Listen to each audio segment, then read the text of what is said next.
Recording 46. You will hear someone talking about creating a presentation. First, you have some time to look at questions 31 to 40.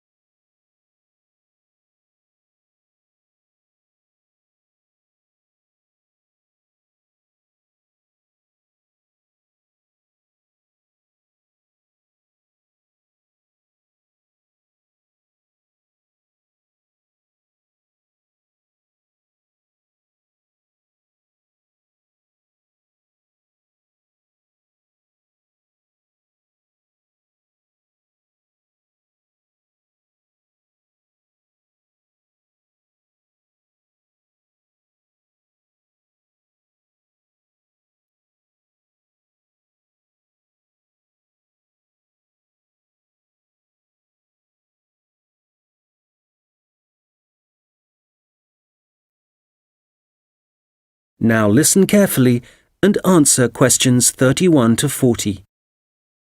Hello, everyone. You've all been given an assignment for your sociology course, which will involve giving a presentation to the rest of the group. And so today, I'm going to be giving you a few tips on how to prepare your presentations. This should help you with your current assignment, but a lot of the principles I'll be putting across will be general principles which will, of course, help you with all your future presentations. So, first of all, the most important thing to consider is your audience, and in this instance, your audience are the other students in your group. There are 3 points to bear in mind. Firstly, you need to ask yourself what they need to know. Secondly, it's useful to consider whether they'll be supportive or not.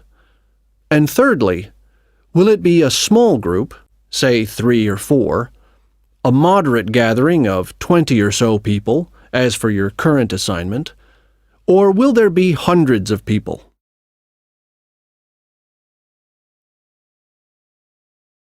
Having said all that, what I'm about to tell you will apply equally to any audience. So, how do you structure your presentation? Right at the beginning, you should tell them something that forces them to pay attention. This could be something surprising or even shocking, but it needs to be relevant.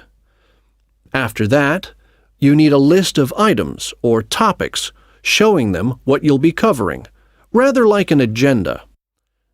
And then the main part of the presentation will follow.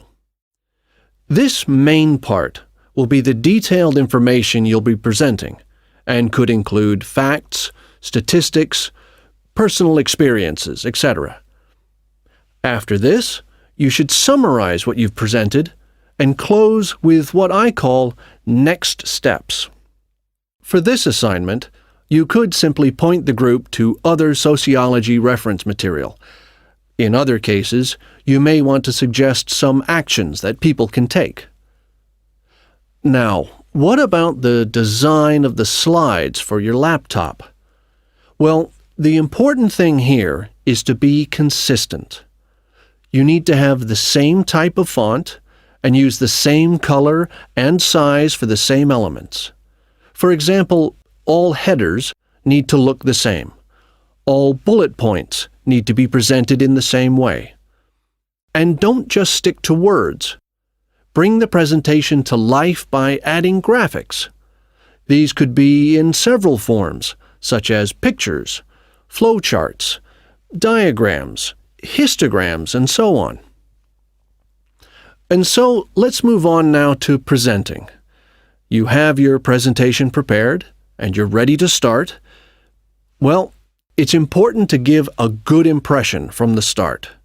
So take 3 deep breaths, look at the audience, no matter how frightening they may be, and be enthusiastic and energetic. As you go through the presentation, remember to provide some variety in the way you speak. So, for example, you can talk fairly rapidly for information that may be familiar, but then slow down for more unfamiliar sections. And change your tone as you speak. Don't keep it at the same level all the way through. As I mentioned, look at your audience. A good tip is to pick people out and look at them for around 5 seconds. Not looking at the audience gives the impression that you're either not interested in them or terrified of them. Looking too long at one particular person may make them feel rather uncomfortable. There may be points in your presentation that you want your audience to really absorb, and in order to make important points stand out, you may consider adding silence right after these. It will give people time to reflect on what you've just said. Also, you may be presenting complicated ideas or technical details, but try to keep everything as simple as possible. Use simple words and as few as possible. And be clear. If you say something like, "This appears to be," it implies uncertainty.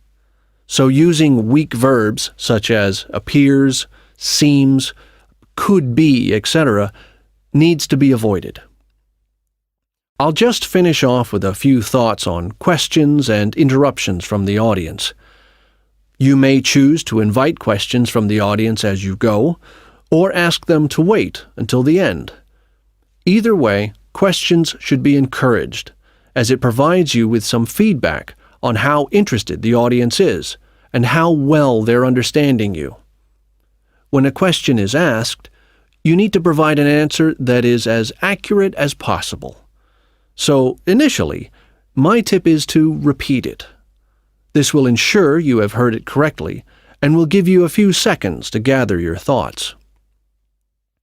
Interruptions, on the other hand, can be unwelcome, and you may get them for a variety of reasons.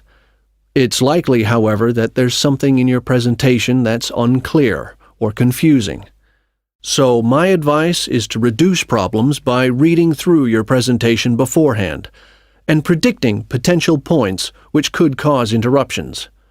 You may then want to change that part of your presentation, or at least you'll be prepared if someone does interrupt you. Now, do you have any questions?